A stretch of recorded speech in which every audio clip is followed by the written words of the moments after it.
Bonjour. Vous êtes présidente du groupe parlementaire ANC au Parlement du Togo. Vous avez effectué un déplacement la semaine dernière sur les États-Unis. Quelles en sont les raisons? Bon, merci. D'abord, le déplacement, ce n'est pas aux États-Unis, mais c'est à Ottawa, au Canada. Et c'est la réunion de la Commission des affaires parlementaires de l'Assemblée parlementaire de la francophonie. Alors, l'Assemblée parlementaire de la francophonie, comme son nom l'indique, regroupe tous les assemblées nationales et parlements des pays francophones, et c'est une structure, si vous voulez, de l'Organisation internationale de la francophonie. Alors, moi, je suis membre de l'APF et donc membre de la commission des affaires parlementaires. Cette commission-là s'occupe globalement de tous les problèmes que peuvent rencontrer les parlementaires dans l'exercice de leur mission dans les parlements respectifs, et également s'occupe de problèmes liés à l'organisation d'élections, puisque l'APF envoie souvent sur le terrain des observateurs lorsqu'il s'agit d'observer des élections pour le compte de l'APF et globalement de l'OIF. Donc voilà à peu près la structure et la réunion. Et donc cette réunion-là, qui est relative à la commission des affaires parlementaires, s'est tenue à Ottawa, au Canada.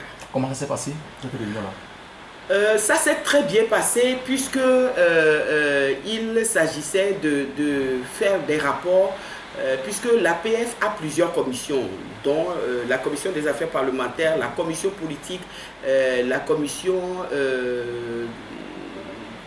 de la coopération et la commission de l'éducation, je crois.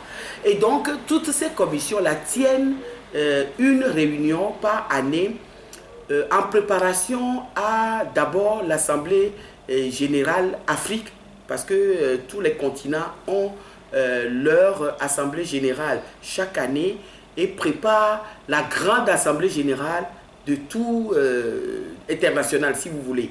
Et donc, en prélude à l'organisation, nous, le Togo étant un pays africain, en prélude à l'organisation de l'Assemblée générale Afrique, donc toutes les commissions doivent tenir leur réunion et faire leur rapport, lequel rapport est versé donc aux travaux de l'Assemblée générale, qui a souvent lieu en juillet, au début du mois de juillet.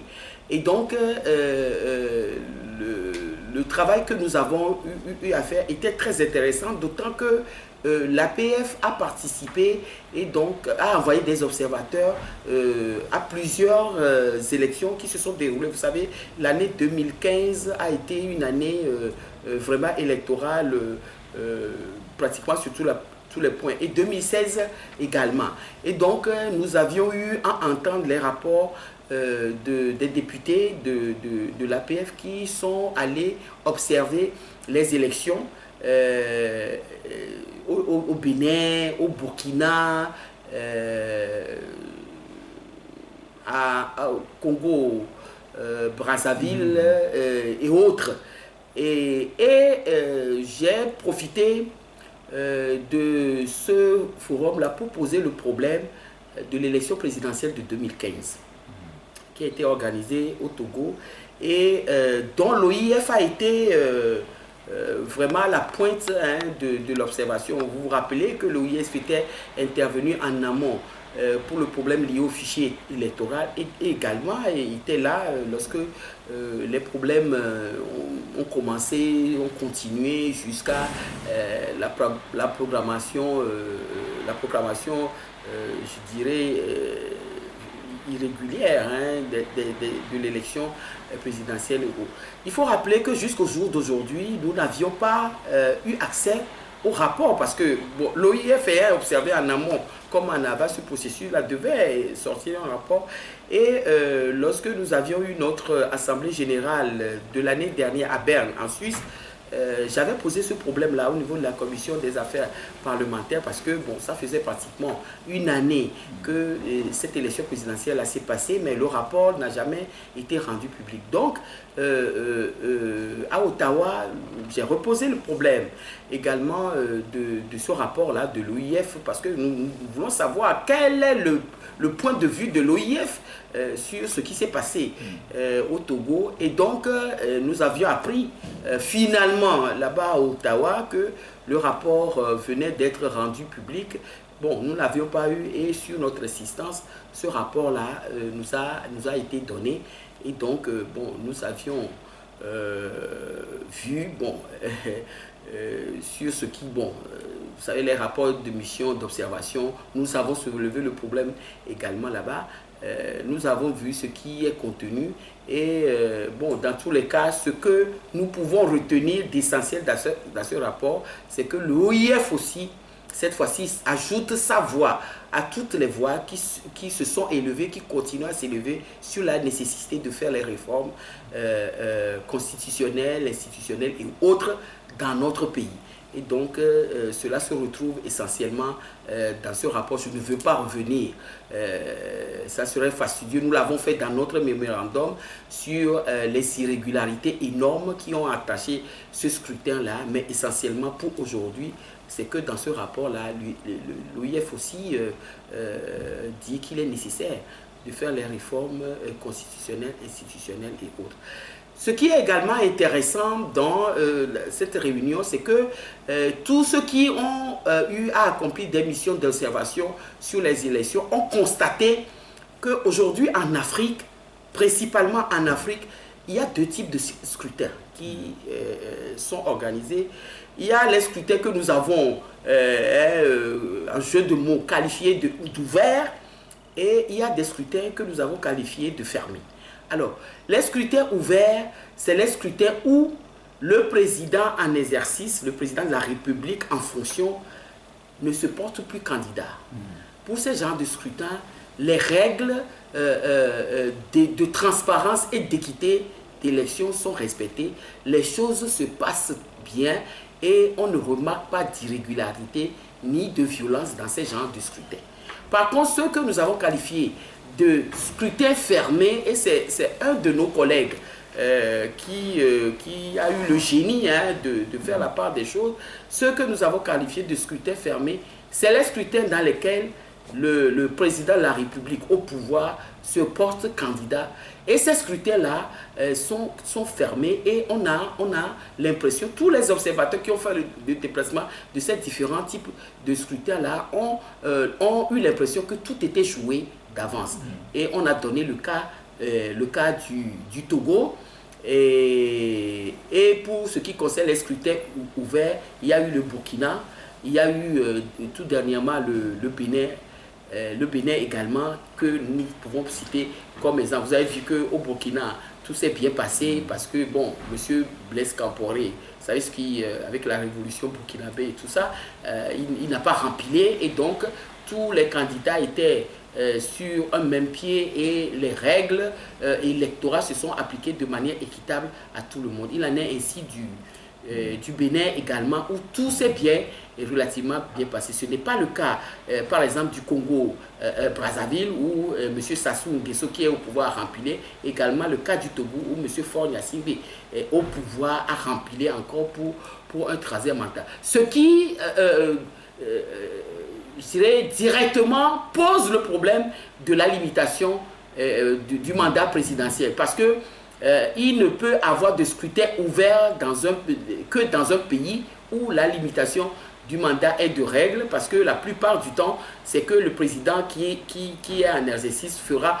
tout au plus 2 mandats et au bout de la 3e élection qui s'organiserait, il ne pourra plus se porter candidat. Or, le problème se pose en ce qui concerne le Togo, où la limitation du mandat qui renferme, enfin, qui concerne les réformes institutionnelles et constitutionnelles dont j'ai parlé tout à l'heure, n'est pas. Ce qui fait que finalement le constat est qu'au Togo, il n'y aura peut-être jamais de scrutin ouvert, que les scrutins au Togo ne seront définitivement que fermés. Et cela repose le problème donc des réformes institutionnelles et constitutionnelles dont l'OIF a conclu dans son rapport à la nécessité de leur réalisation.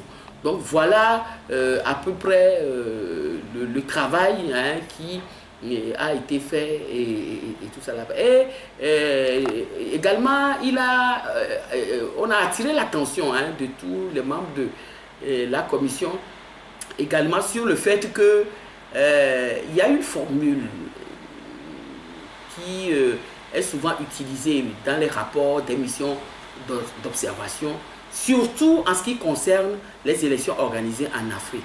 C'est cette fameuse phrase de il y a eu des irrégularités qui ne sont pas de nature à entacher la crédibilité du scrutin. Alors, la question a été posée de savoir, on prend un exemple, supposons qu'au Canada, des élections sont organisées et qu'au Canada, on fait le dépouillement et on retrouve dans les urnes, encore que les Canadiens, en Europe aussi, aujourd'hui, on n'utilise plus les urnes, les votes se font de manière électronique et tout ça. Mais donnons l'exemple.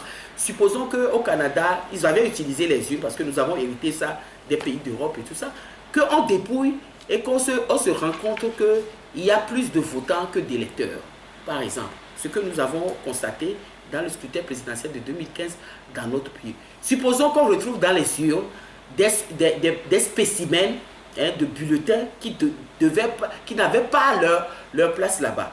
Supposons qu'on retrouve dans un bureau de vote le fait que des délégués et des partis d'un candidat soient renvoyés du bureau de vote et remplacés au pied levé par d'autres personnes et autres et tout ça. Est-ce qu'au Canada, on dira que c'est des irrégularités, ou bien en France, ou bien dans quel pays, en Suisse par exemple, on dirait que ces irrégularités-là ont eu lieu, mais ne sont pas de nature à entacher la crédibilité du scrutin, ou dira-t-on que cela n'a pas été bien fait et que ce scrutin-là sera annulé, ou bien que ces procès-verbaux-là seront annulés. Alors nous avons dit qu'il ne peut pas y avoir d'élections transparentes avec des conditions autres pour les pays d'Europe et d'élections avec des conditions autres pour les pays d'Afrique. Une élection est transparente lorsque toutes les règles définies au préalable sont respectées. Elle n'est pas transparente lorsqu'on remarque une infime irrégularité. Ce scrutin-là ne peut pas être qualifié de crédible et que des irrégularités qu'on a remarquées ici et là ne sont pas de nature à entacher la dite crédibilité. Il s'agit d'une phrase ou d'une conclusion que les missions d'observation doivent arrêter de faire pour ce qui concerne les élections en Afrique, parce que le besoin de liberté en Afrique est aussi large et aussi justifié que le besoin de liberté dans les pays d'Europe et dans les pays, je dirais, développés. Ce n'est que comme cela que eux, ils sont arrivés à leur développement, et ce n'est que comme cela que l'Afrique également y arrivera également. Il n'y a pas d'élection taillée sur mesure pour les Africains et d'élection autres pour les Européens ou les Américains. Les règles de transparence sont universelles s'agissant d'élections, et elles doivent pouvoir être valables tant pour les pays d'Europe que pour les pays d'Afrique.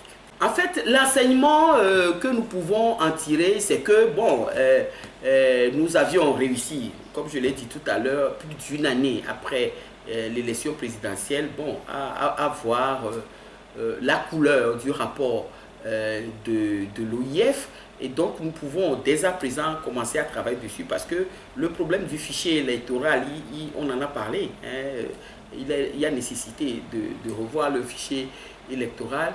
Il y a également ce problème des réformes et tout ça. Et donc, je dis que l'enseignement à tirer, c'est les expériences partagées entre les collègues députés des autres pays, regroupant l'APF, qui ont participé à des missions d'observation, qui ont fait des rapports sur comment des élections se passent dans d'autres pays. Et donc les comparaisons ont été telles qu'aujourd'hui, nous sommes, moi je suis, pour ce qui concerne mon parti, le groupe parlementaire ANC, au point de comment de bonnes élections peuvent être organisées. Et aujourd'hui, tout le monde s'accorde à dire, et ce n'est pas moi qui ai posé ce problème-là, c'est un député d'un autre pays, hein, de la francophonie, qui a fait la conclusion en disant qu'il y a deux types de scrutins en Afrique que l'on impose aux populations africaines aujourd'hui. C'est les scrutins fermés et les scrutins ouverts. Je crois que c'est une conclusion qui, jusqu'à présent, n'a pas été faite. Et les travaux se sont passés sans langue de bois.